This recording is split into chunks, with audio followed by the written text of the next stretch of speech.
नमस्कार दोस्तों।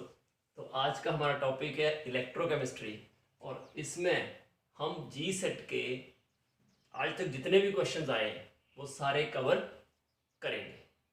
अगर क्योंकि क्वेश्चन बहुत सारे हैं, अगर वीडियो लंबा होता है तो we will make it in 2 parts, right. So let us start with 2019 question.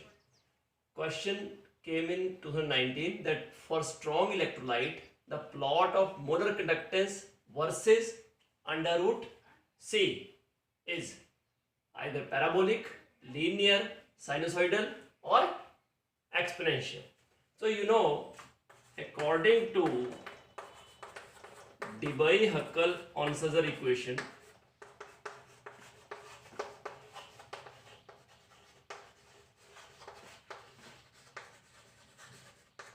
it is also called Debye-Huckel equation, that molar conductivity at concentration C is equal to molar conductivity at infinite dilution minus A under root C. A is a constant, right? And you know, this is Debye-Huckel constant. Molar conductivity at concentration C, when we plot it against square root of concentration, which type of plot is this? Y equal to minus mx C, because molar conductivity at infinite dilution is constant. So it is a straight line with negative slope. Slope होगा इसका minus A और intercept क्या होगा? Intercept is molar connectivity at infinite dilution, right. तो ये जो है कौन सा आंसर होगा? It is linear, right. Now come to second question. अब सेकंड क्वेश्चन जो है उसमें इसने दिया है कि standard EMF of the cell involving one electron change is found to be 0.591 volt at 25 degree Celsius. तो equilibrium constant of the reaction वो हमें फाइंड आउट करना है. अब according to nernst equation you know that E cell is equal to, बोलो, E not cell minus 0.0591 over n log of product over reactant. अब equilibrium पे, at equilibrium E cell is, बोलो, equilibrium पे बेटा E cell होता है 0, EMF of the cell 0, और जो प्रोडक्ट और रिएक्टेंट की रेशियो होती है दैट इज इक्विलिब्रियम कांस्टेंट. तो ये आने के बाद ई सेल 0 पुट कर दो, that is equal to E not cell minus 0.0591 over n कितना है 1, क्योंकि 1 इलेक्ट्रॉन चेंज हो रहा है. एन 1 हो गया क्योंकि एन क्या होता है? नंबर ऑफ इलेक्ट्रॉन्स गेन्ड और लॉस्ट, लॉग ऑफ केसी. इसका मतलब रिलेशन बनता है E not cell is equal to 0.059 into log of KC, और यहां से log of KC is equal to E not cell over 0.0591.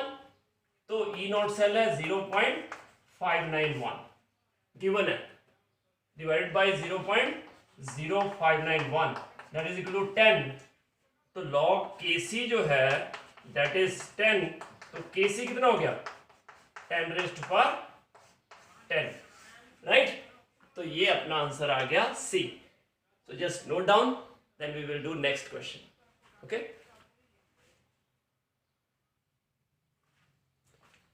Okay, next question is, अब देखो ये क्वेश्चन जितने भी हैं they are equally useful for NEET, JEE Main, JEE Advanced, IIT JAM, NET, GATE, all the competitive exams, they are equally useful. तो अगर ऐसी आप तैयारी कर रहे हैं, इवन 12th की तैयारी भी कर रहे हैं, तो भी आपके लिए ये बहुत ही important questions है. So just the cell constant of a cell is given to you. It is 0.8 0.88 पर सेंटीमीटर। अब resistance of the electrolyte taken in the cell, resistance भी दी हुई है आपको, स्पेसिफिक कंडक्टेंस निकालनी है आपको। तो अब ये जो क्वेश्चन है it is related to this part, you know R equal to rho L upon A। R क्या है? रेजिस्टेंस, रो इज रेजिस्टिविटी, जाते क्या बोलते हैं स्पेसिफिक रेजिस्टेंस, और L upon A cell constant, ठीक है ना। तो ये सेल कांस्टेंट आपको दे रखा है। अब देखो जो कंडक्टिविटी होती है के कपा बोलते हैं कंडक्टिविटी को, और क्या बोलते हैं स्पेसिफिक कंडक्टेंस। और ये जो स्पेसिफिक कंडक्टेंस होती है दैट इज 1 अपॉन रेजिस्टिविटी। तो ऐसे लिखते हैं R equal to 1 upon conductivity into cell constant. और आपको फाइंड आउट क्या करना है स्पेसिफिक कंडक्टेंस के। तो के जो है इसको कंडक्टिविटी और स्पेसिफिक कंडक्टेंस बोलते हैं, is equal to cell constant divided by resistance, right. अब सेल कांस्टेंट है 0.88 और रेजिस्टेंस है 200, तो कितना आ गया ये 0.0044 हो गया 44, ठीक है, क्योंकि 2 जीरो है ना तो 2 डेसिमल प्लेस आगे आ गया, इतना आ गया अपना पर ओम पर सेंटीमीटर। तो मतलब डी ऑप्शन इज करेक्ट। बिल्कुल आसान से क्वेश्चन है, ठीक है, जस्ट डू इट। और क्वाइट ऑनेस्टली जब भी आप करो तो उसका थियरी पार्ट आपको आना चाहिए। ये एक सिंपल रिवीजन हो रहा है आपका, एक बार आपने पढ़ा हो टॉपिक, ठीक है ना, तो आप इसको आराम से कर सकते हो। Then potential of hydrogen electrode at pH 10। अब आपको पता है हाइड्रोजन इलेक्ट्रोड है। अब हाइड्रोजन इलेक्ट्रोड में क्या होता है H plus electron half H2, ऐसे लिख सकते हो इसको, या लिख दो 2H प्लस 2 इलेक्ट्रॉन H2, ठीक है। अब pH 10 दी हुई है, हाइड्रोजन का प्रेशर मेंशन नहीं है तो इसको 1 ही मानना है आपको, ठीक है ना। अब इसको लिख दो इक्वेशन को, क्या आएगा EH plus H2 equal to E not H plus H2 minus 0.0591 over n कितना है 1 log of product over reactant. Product क्या है hydrogen, pressure of hydrogen raised to power 1/2 divided by H plus की power 1। अब देखो pressure of hydrogen mention नहीं है इसलिए इसको 1 लेंगे, 1 एटमॉस्फेयर लेते हैं हम स्टैंडर्ड, ठीक है ना। ये 1 ले लेंगे, H प्लस की कॉन्सेंट्रेशन की जगह pH दिया हुआ तो हम इसको कन्वर्ट कर लेते हैं। E नॉट कितना होता है हाइड्रोजन का 0, standard hydrogen electrode minus 0.0591 log of 1 upon H plus. मैंने इसको बोला प्रेशर ऑफ हाइड्रोजन कितना लेना है 1, क्योंकि गिवन नहीं है तो स्टैंडर्ड ही मानेंगे, ओके। अब माइनस 0.0591 और लॉग H प्लस की power -1 means minus log H plus, और माइनस लॉग H प्लस क्या होता है pH मीन्स क्या हो गया माइनस 0.0591 इंटू pH, और pH दिया हुआ 10 तो minus 0.0591 into 10 means minus 0.591 volt. ये आंसर आएगा बी। ये समझिए ना कैसे लिखा मैंने, क्योंकि लॉग ऑफ H प्लस की पावर होगी -1 और लॉग 1 की पावर n, a की पावर n लॉग a हो जाएगा means -1 into log of H plus, और minus log of H plus जो होता है that is pH, negative log तो वो H प्लस हो जाएगा, ओके। तो नोट कर लो ये जी सेट तो 18 का क्वेश्चन है, ओके। नेक्स्ट हम करते हैं, just note down.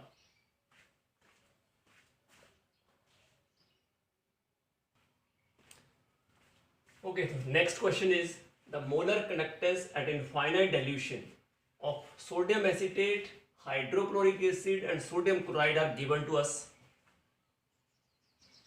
The molar conductance at infinite dilution for acetic acid we have to find out. अब ये एसिटिक एसिड की मोलर कंडक्टिविटी जो है at infinite dilution we cannot calculate by using Debye Huckel equation. क्यों? क्योंकि that is for strong electrolytes only. ठीक है ना. इसलिए इसके लिए हमने क्या किया, स्ट्रॉन्ग इलेक्ट्रोलाइट लिए 3. और कौन सा लॉ लगाएंगे? Kohlrausch law. ये कुलरॉश लॉ क्या है कि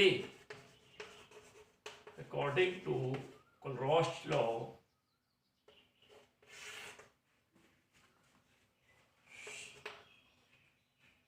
each ion makes its own contribution towards molar conductivity at infinite dilution. हर एक आयन का अपना कंट्रीब्यूशन होगा independent of the other ion with which it is present.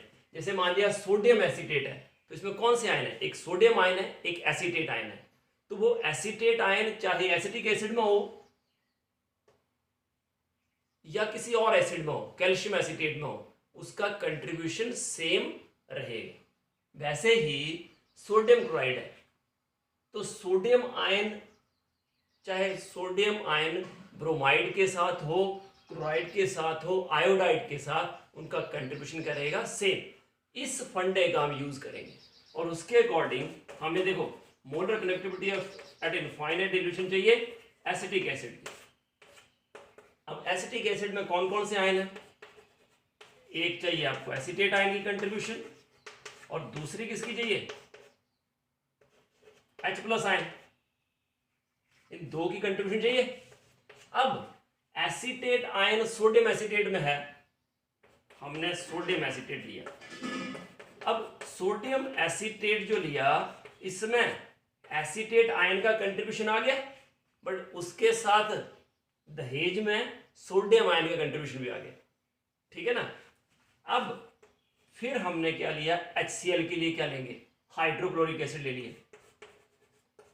अब इसमें H+ का कंट्रीब्यूशन आया, बट उसके साथ साथ किसका कंट्रीब्यूशन आ गया? Cl नेगेटिव का. हमें H+ और एसीटेट का तो चाहिए, बट Na+ और Cl नेगेटिव का नहीं चाहिए. उसके लिए हमने क्या किया? NaCl का माइनस कर दिया. ये सारे ही स्ट्रॉन्ग इलेक्ट्रोलाइट हैं जिनका कंट्रीब्यूशन हम डिवाई-हक्कल इक्वेशन से, डिवाई-हक्कल-ऑनसाजर इक्वेशन से फाइंड आउट कर सकते हैं. और इनकी हेल्प से हम वीक एसिड का भी फाइंड आउट कर सकते हैं बाय यूजिंग कुलरॉश लॉ. कुलरॉश की स्पेलिंग देख लेना. ठीक है, कुलरॉश लॉ. ठीक है ना. इसमें सोडियम एसीटेट का जो कंट्रीब्यूशन है वो है 91. ठीक है.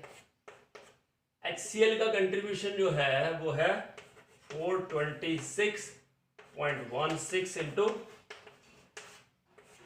और NaCl का कंट्रीब्यूशन है 126. अब देखो यहां पे थोड़ा सा स्मार्ट वर्क करना है हमें. अब देखो 426 इट कैन नेवर बी. 91 नहीं है, 26 ये भी नहीं हो सकता. मतलब इन दोनों में से कोई होगा.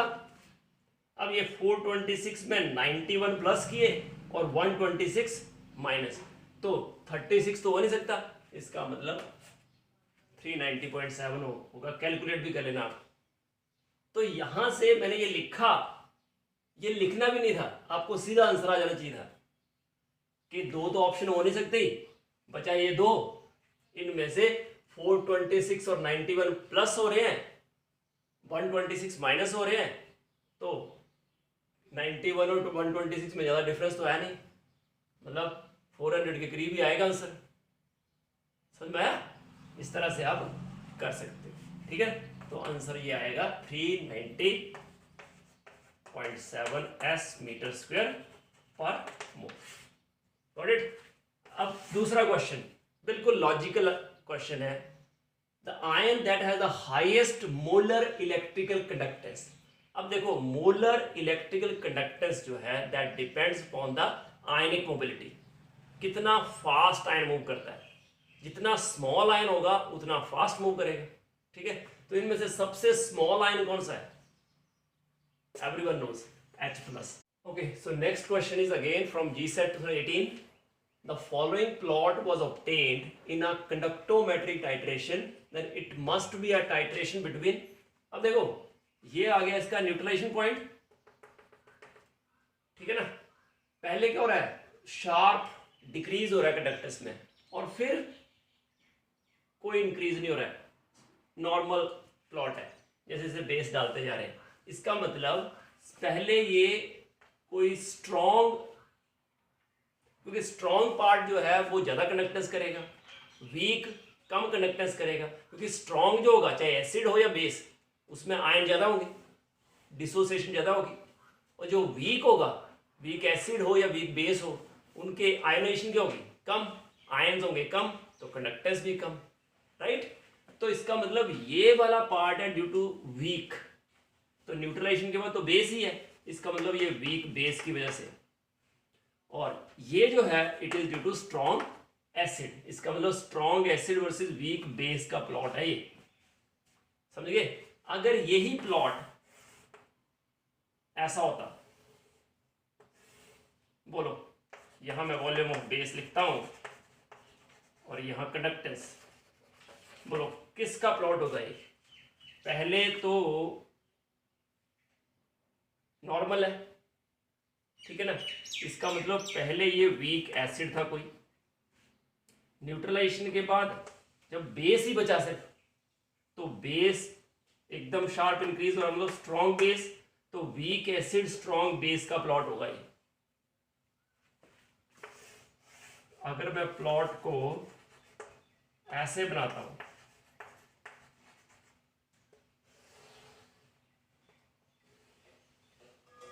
यह आ गया न्यूट्रलाइजेशन पॉइंट, इसका मतलब स्ट्रॉन्ग एसिड, और न्यूट्रलाइजेशन के बाद भी जब बेस ही बचा है ना, तो बेस भी स्ट्रॉन्ग ही है, तो ये बन गया strong acid versus strong base का प्लॉट। सारे प्लॉट क्लियर हो गए कंडक्टोमेट्रिक टाइट्रेशन के, ठीक है। डिटेल में मैं कंडक्टोमेट्रिक टाइट्रेशन पे अलग से वीडियो बना दूंगा, ताकि आपको पूरा कंडक्टोमेट्रिक टाइट्रेशन, प्रेसिपिटेशन टाइट्रेशन, वो सारा पार्ट आ जाएगा उसमें, राइट। तो अभी के लिए ये 3 प्लॉट याद रखो, शार्प डिक्रीज या शार्प इंक्रीज स्ट्रॉन्ग की वजह से होगा, फ्लैट वीक, ये फ्लैट तो वीक, ये फ्लैट तो ये वीक, क्योंकि न्यूट्रलाइजेशन के बाद बेस बचता है, न्यूट्रलाइजेशन से पहले एसिड होता है, शार्प डिक्रीज पहले हो रहा है इसलिए एसिड स्ट्रॉन्ग है, बाद में फ्लैट है तो बेस वीक है, ये पहले फ्लैट है तो एसिड वीक है, बाद में शार्प है तो स्ट्रॉन्ग बेस है, दोनों शार्प है, इंक्रीज डिक्रीज तो दोनों स्ट्रॉन्ग है, सिंपल, डन, ओके।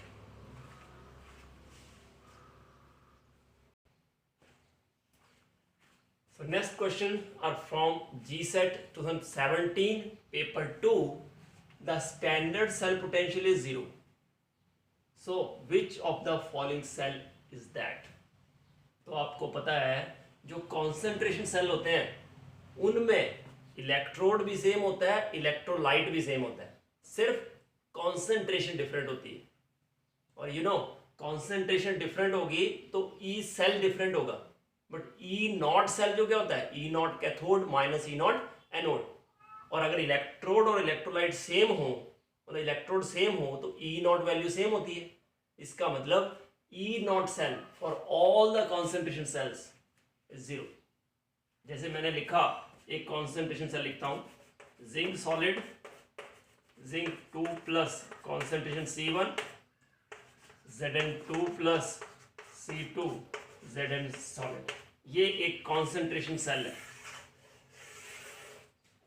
इसका भी अलग से जो डिटेल में कॉन्सेंट्रेशन सेल जो है वो वीडियो बना हुआ है, I will share the link, कि इलेक्ट्रोड और इलेक्ट्रोलाइट डिफरेंट है, सिर्फ इलेक्ट्रोलाइट की कॉन्सेंट्रेशन जो है वो डिफरेंट है, सॉरी इलेक्ट्रोड और इलेक्ट्रोलाइट सेम है दोनों साइड, सिर्फ इलेक्ट्रोलाइट की कॉन्सेंट्रेशन जो है वो डिफरेंट है। ये इसको बोलते हैं इलेक्ट्रोलाइट कॉन्सेंट्रेशन सेल, या दूसरा लेते हैं PtH2 P1 H plus H2 P2 Pt, ठीक है। अब इसमें इलेक्ट्रोलाइट तो H प्लस ही है, 1 मोलर लो जो मर्जी ले लो, ठीक है, बट हाइड्रोजन के प्रेशर P1 और P2 अलग अलग है, तो ये इलेक्ट्रोड कॉन्सेंट्रेशन सेल, ठीक है ना, बट दोनों का E0 cell is always 0, keep in mind. तो वो कॉन्सेंट्रेशन सेल होते हैं जिनमें E0 सेल हमेशा 0 आता है। Next, equivalent conductance of 1 molar acetic acid is given to you 10 MHO क्या होता है पर ओम, या साइमन भी बोल सकते हैं S सेंटीमीटर स्क्वायर पर equivalent pH of the acetic acid निकालनी है। अब देखो इक्विवेलेंट कंडक्टेंस और मोलर कंडक्टेंस में क्या रिलेशन है, यहां पे सेम होगा, इक्विवेलेंट कंडक्टेंस और मोलर कंडक्टेंस क्या होगा, सेम। वैसे इक्विवेलेंट कंडक्टेंस होता है 1/n plus Z plus molar conductance. n plus क्या होता है, number of positive ions, Z plus charge on the positive ion, ठीक है ना। तो यहां तो एसिटिक एसिड H प्लस एक ही है, चार्ज भी एक ही है, तो 1/1 मतलब इक्विवेलेंट कंडक्टेंस और मोलर कंडक्टेंस सेम होगा इसमें, ठीक है। बट इस ये क्वेश्चन जो था इसमें मिसिंग था स्टेटमेंट। एक्चुअल कंप्लीट स्टेटमेंट कब होती, जब इक्विवेलेंट कंडक्टेंस भी दी होती और इक्विवेलेंट कंडक्टेंस जो है या मोलर कंडक्टेंस जो भी है एट इनफाइनाइट डाइल्यूशन भी दिया होता। Equivalent conductance at infinite dilution, ये दोनों चाहिए थे हमें, तभी आगे क्वेश्चन हो पाता। तो मैंने वो पार्ट लिख दिया है कि 200 है, ठीक है ना। तो कंप्लीट स्टेटमेंट होती तो सबसे पहले आप निकालते हैं alpha. Alpha is degree of dissociation, तो degree of dissociation is equivalent conductance at constant C over equivalent conductance at infinite dilution, ठीक है, या मोलर कंडक्टेंस भी ले सकते हो। तो क्योंकि यहां मोलर और इक्विवेलेंट में डिफरेंस ही नहीं है, क्योंकि H प्लस एक ही देता है, तो ये वैल्यू है 10 डिवाइडेड बाई 200, अल्फा आ गया अपने पास 0.05, ठीक है। ऐसा क्वेश्चन बहुत इंपॉर्टेंट है, आ सकता है कभी भी, तो याद रखना pH निकालनी हो जब आपको मोलर या इक्विवेलेंट कंडक्टेंस दी हो। अब एसिटिक एसिड जो है it give acetate ion and H plus ion, इसकी कॉन्सेंट्रेशन C हो तो ये 0 0, alpha is degree of dissociation, तो 1 minus alpha C alpha C alpha, यहां से H प्लस आ गया अपने पास, C अल्फा, C है 1, ठीक है, और अल्फा कितना है 0.05, मीन्स 5 इंटू 10⁻⁻² आ गया अपने पास Cl H प्लस। तो pH क्या होता है, negative log of H plus, तो माइनस लॉग ऑफ 5 इंटू 10⁻²। अब माइनस कॉमन रखो, लॉग 5 प्लस लॉग 10⁻², क्योंकि log A into base log A plus log B, तो यहां से आ गया minus log 5 minus log 10⁻², that implies it is minus log 5 का value, log 3 का वैल्यू, log 2 का वैल्यू याद होना चाहिए। log 2 होता है 0.3, 0.3 याद रखो, log 3 होता है 0.477, 0.48 याद रखो, log 5 होता है 0.699, log 5 की वैल्यू 0.7 याद रखो, 0.7। वैसे आपको लॉग टेबल दिया भी होगा, डोंट वरी। -2 इधर आएगा तो +2, log 10 इज 1, मीन्स 1.3 आपका आंसर आ जाएगा, ठीक है। तो ये मिसिंग स्टेटमेंट थी उसमें, ठीक है, ये जोड़ दो दोनों को तो आपके पास आंसर आ जाएगा। ठीक है, अल्फा निकाल सकते हो, इसी को molar conductance at constant C over molar conductance at infinite dilution, या equivalent conductance at constant C equivalent conductance at infinite dilution, उससे अल्फा आया। फिर हमने ये इक्वेशन लिख दी वीक एसिड की, C अल्फा आ गया, H प्लस आ गया C अल्फा, और वहां से pH निकाल लिया। सिंपल, कर लोगे? तो अगर कोई भी डाउट हो तो कमेंट सेक्शन में लिखना और लाइक करना मत भूलना, ठीक है। अभी हम और क्वेश्चन करेंगे, don't worry.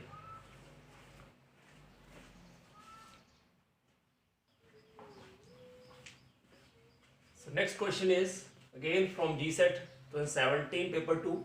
If E naught value of copper 2 plus copper is given, E naught value of Ag plus Ag is given. So what is the EMF of the cell? तो अब देखो, सबसे पहले तो ये जो इक्वेशन है इसको आप इक्वेशन लिखो, सेल इक्वेशन, सेल रिएक्शन लिखो। जो स्लैश के लेफ्ट साइड है वो लेफ्ट साइड आएगा, जो स्लैश के राइट साइड है वो राइट साइड है। तो copper plus Ag plus 0.01 means 10 raised to minus 2 to give Cu2 plus 10 raised to minus 2, ये भी प्लस Ag। तो सबसे पहले तो इसको बैलेंस कर लो। बैलेंस करोगे, दोनों साइड चार्ज बैलेंस होना चाहिए, और पार्टिकल भी, आयन भी। कॉपर एक है, कॉपर एक है, सिल्वर भी एक है, सिल्वर भी एक है, बट इधर चार्ज जो है +2 है, इधर चार्ज +1 है, तो 2 से मल्टीप्लाई करो, डन। चार्ज और एटम्स बैलेंस होने चाहिए, ठीक है। ये हो गया बैलेंस्ड इक्वेशन। अब इसकी नॉस्ट इक्वेशन लिखो अकॉर्डिंग टू नॉस्ट इक्वेशन। तो इसकी नॉस्ट इक्वेशन लिखोगे तो क्या आएगा, E cell is equal to E not cell minus 0.0591 over n log of product over reactant. पर रिएक्टेंट में Ag प्लस की पावर क्या हो जाएगी, 2, ठीक है। अब ई नॉट सेल क्या होता है, ई नॉट कैथोड, कैथोड क्या है, silver, minus E not anode minus 0.0591, और n कितना है इसमें, 2। देखो कॉपर से कॉपर 2 + 2 का चेंज हो रहा है ना, ऐसे देखना है। Log of copper 2 plus 10 raised to minus 2 over 10 raised to minus 2 raised to 2, ठीक है। अब ये 0.80 minus 0.34 minus 0.0591 over 2 log of 10 raised to minus 2 10 raised to minus 4, तो कितना हो गया, 10⁻²। तो ये आ गया अपना 0.46 माइनस 0.0591 ओवर 2, और log 10 raised to 2, 2 log 10, log 10 1, 2 से 2 cancel, means 0.46 minus 0.0591, 0.46 minus 0.06 round about, तो it comes out to be 0.40 volt. That's it, ठीक है। तो कौन सा आंसर आया, 0.40, ए ऑप्शन, ठीक है। तो नोट कर लो।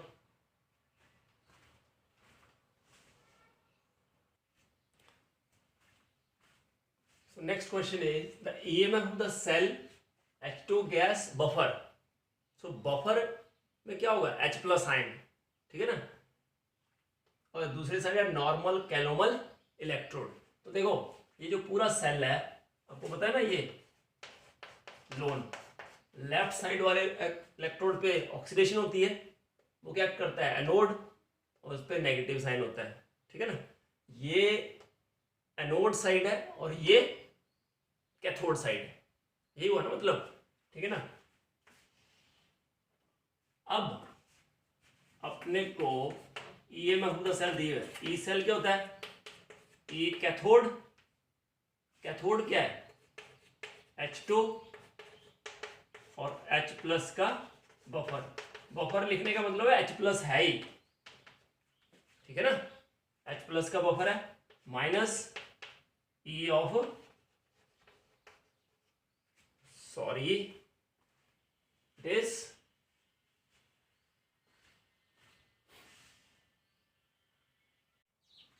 सो नेक्स्ट क्वेश्चन है the EMF of the cell, ये सेल है आपके पास, ठीक है, it is given, EMF of the cell is given when the pressure is 760 mmHg, मतलब हाइड्रोजन का जो प्रेशर है वो 760 है, तो 760 मींस 1 एटमॉस्फेयर, इसका मतलब प्रेशर तो 1 एटमॉस्फेयर है, स्टैंडर्ड प्रेशर है, और H प्लस जो है उसका बफर है, और इधर normal calomel electrode, normal means standard calomel electrode, ठीक है ना, तो इसमें जो ई सेल है, इस सेल का वो क्या होगा, ई कैथोड माइनस ई एनोड, कैथोड क्या है बताओ भाई, left oxidation, left oxidation, anode negative, मतलब लेफ्ट साइड वाला तो एनोड है और राइट साइड वाला कैथोड होगा, इसका मतलब ई calomel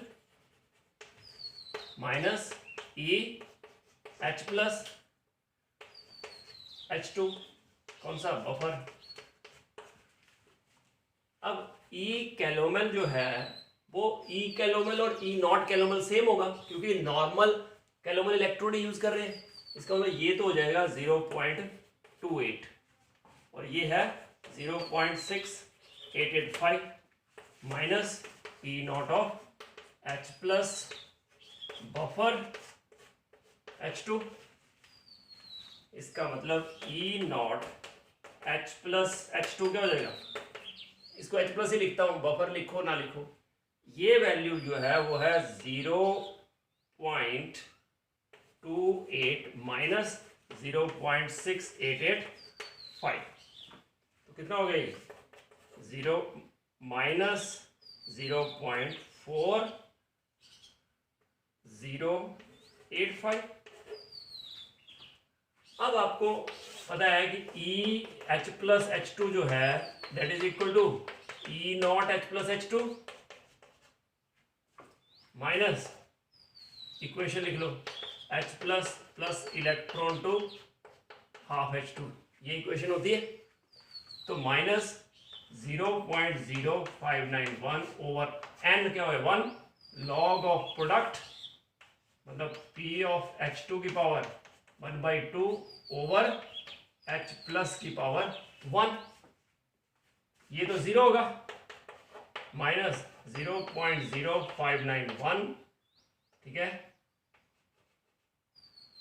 into log of 1/H plus, same पैसे क्वेश्चन हो गया जैसा पहले था, minus 0.0591 minus log of H plus हो गया, और minus log of H plus क्या होता है pH, मतलब माइनस 0.0591 इंटू pH,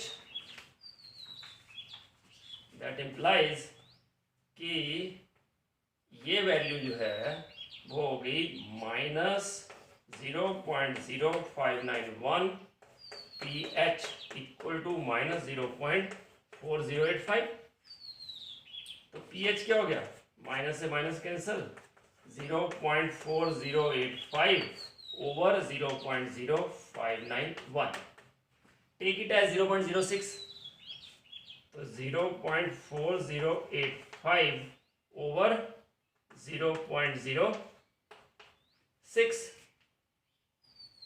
ठीक है, इसका मतलब इसको मैं 40.85 ओवर 6 लिख सकता हूँ, 2 डेसिमल इधर ले गया, ये भी 2 डेसिमल इधर, तो 6 6 जा 36, 4 48, तो 8 और ये हो गया 8, इसका मतलब ये हुआ 6.9 के अराउंड आंसर आएगा, तो ए ऑप्शन। कैसे किया समझ आया, थोड़ा सा टीडियस लग रहा था बट है नहीं एक्चुअली, यहां पे सिर्फ इतनी सी बात है कि E calomel is equal to E not calomel, क्योंकि हमें ऑलरेडी नॉर्मल कैलोमल इलेक्ट्रोड दे रखा था, इसलिए हमने डायरेक्ट ये पुट किया। और इसके लिए दिक्कत थी क्योंकि H प्लस की कॉन्सेंट्रेशन हमें पता नहीं थी। H2 की प्रेशर पता है 1 atmosphere, but H plus buffer है बनाता है, इसलिए उसका pH हमें फाइंड आउट करना था, उस pH और बफर सोल्यूशन। इसलिए हमने H प्लस को पहले बफर लिखते रहे, बाद में हमने H प्लस ही लिखा, ठीक है, क्योंकि हमें पता है कि बफर ही है ये, ठीक है। और ई नॉट तो 0 ही होता है इसका, और उससे हमने ये फाइंड आउट कर लिया। pH की टर्म में आ गया EH प्लस H2 और pH हमने फाइंड आउट कर लिया। That's it. करोगे? ओके।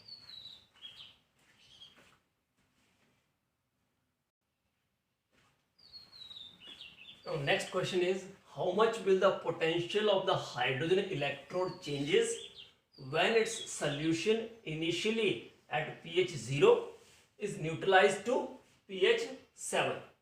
पहले pH 0 था, बाद में pH कितना है 7। इसका मतलब pH 0 से pH 7 गया सोल्यूशन, तो जो पोटेंशियल है उसमें कितना चेंज आएगा। तो better to do it like this, E of H plus H2 when pH is 7 minus E of H plus H2 when pH is 0, right. अब देखो E नॉट लिखने की जरूरत ही नहीं है, क्योंकि अगर हमें लिखना हो तो E of H plus H2 equal to E not H plus H2 minus 0.0591 over N। अब मैं इक्वेशन वही लिख रहा हूँ, बार बार आ रहा है, H2 नहीं लिखता हूँ क्योंकि कहीं भी मेंशन नहीं है। इसका मतलब प्रेशर 1 एटमॉस्फेयर, तो 1 log of product over reactant, ये आ गया। ये लिखो बाद में माइनस लॉग H प्लस, पता है आपको log 1/H plus is pH, तो it is equal to E not H plus H2 minus 0.059 into pH। या अब ये टर्म तो दोनों की कॉमन होगी, कैंसिल हो जाएगी, इसके लिए ये आएगा माइनस 0.0591, ठीक है। pH कितना हो गया इंटू pH 1 माइनस प्लस हो जाएगा 0.0591 pH 2, ठीक है। अब इसका pH कितना है 7, तो ये आ जाएगा माइनस 0.0591 इंटू 7 प्लस 0.0591 इंटू 0, क्योंकि दूसरा pH 0 है, तो ये तो 0 हो गया, क्या माइनस 0.73 और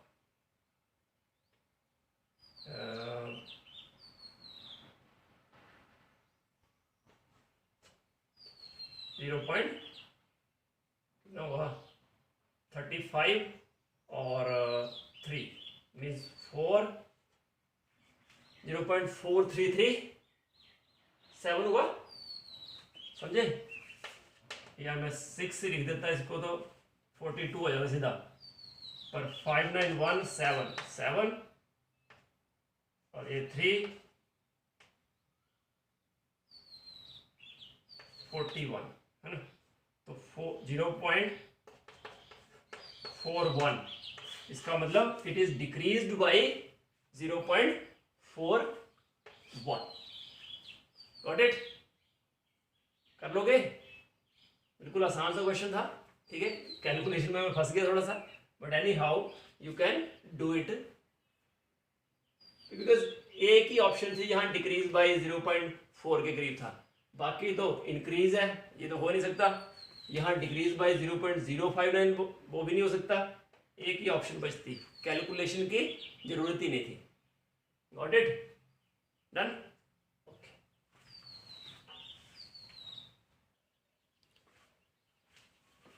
सो So next question is the molar conductivity of acetic acid at infinite dilution is given to us, and for 0.05 molar solution is also given. So what is the pH of the solution? तो मैंने आपको पहले भी किया ऐसा question हमने, ठीक है. तो इसमें आपको पता है कि acetic acid to give acetate ion and H+ से मतलब है हमें pH चाहिए. अगर इसकी कॉन्सेंट्रेशन C है तो ये 0 at equilibrium if alpha is degree of dissociation, ये भी C अल्फा हो जाएगा, ये भी C alpha. C is given to us, concentration है, अल्फा चाहिए, और alpha you know it is molar connectivity at concentration C over molar conductivity at infinite dilution, or at concentration C value is 5.732, or at infinite dilution it is 286.6. तो इसको अगर मैं 573.2 लिखूं तो yes double हो गई. इट इज 2 into 10⁻², अल्फा आ गया. सो H+ आयन की कॉन्सेंट्रेशन जो है दैट इज C अल्फा. इसका मतलब C है 0.05 into 2 into 10⁻², 5 to the 10, 0.1 into 10⁻² means 10⁻³ बिल्कुल आसानी से आ जाएगी. तो pH इज minus log of H+ minus log of 10⁻³ means answer is 3. That's it. ठीक है, कर लोगे इतना. Next question is 2F negative to give F2+2 electron. इसका जो इलेक्ट्रोड पोटेंशियल है दैट इज -2.85 वोल्ट. इसका मतलब इलेक्ट्रॉन लूज करना for fluorine is very tough. Either backward reaction होगा, F2 will gain electron, accept करना इलेक्ट्रॉन जो है इसके लिए इजी है F2 के लिए, ठीक है ना. बट F नेगेटिव के लिए लूज करना is not an easy task, difficult है. So it signifies that F2 जो है is a good oxidising agent and poor reducing agent. But यहां उसने क्या लिख दिया, बेस्ट मीन्स सबसे अच्छा, but we can say F2 is a poor reducing agent. Indirectly it means it is a good oxidizing agent, but जो reaction है वो ऑक्सीडेशन रिएक्शन है, ठीक है. इसलिए हमने लिखा कि F2 is a poor reducing agent. Got it? Otherwise it is a very good oxidizing agent as well, ठीक है. वाइस वर्सा दोनों ही होता है ना, बट रिएक्शन ऑक्सीडेशन है इसलिए हमने उसको पुअर रिड्यूसिंग एजेंट लिखा, ठीक है. Next, one of the half cell reaction is in calomel electrode is. अब पहली बात कि कैलोमल होता है Hg2Cl2. इसमें Hg2 2+ होता है जो कि 2 इलेक्ट्रॉन गेन करके 2Hg बनाता है. कोहेसिव फोर्सेस स्ट्रॉन्ग होने की वजह से Hg1+ कभी नहीं होता है. Hg1+ exist as Hg2 2+. तो इसका मतलब ये 2 इलेक्ट्रॉन गेन करके 2Hg बना देगा और 2 Cl नेगेटिव अलग हो जाएंगे, ठीक है. तो इसका मतलब ये ऑप्शन करेक्ट है. बट जो आपका ऑप्शन दिए हुए हैं क्वेश्चन में वहां यहाँ प्लस कर दिया गलती से उसने, इसलिए ये कोई भी ऑप्शन नहीं रखा था, बट मैंने उसको करेक्ट करके लिख दिया है. ये कैलोमल इलेक्ट्रोड का रिएक्शन होता है when it act as cathode. Anode की तरह एक्ट करेगा तो उल्टा हो जाएगा. That's it. समझ गए? तो इतने क्वेश्चन करते हैं इस पार्ट में. हम नेक्स्ट पार्ट में हम बाकी क्वेश्चंस करेंगे, ठीक है. So far thank you very much for watching this video. Do like, subscribe and share my channel. God bless you all. Happy learning.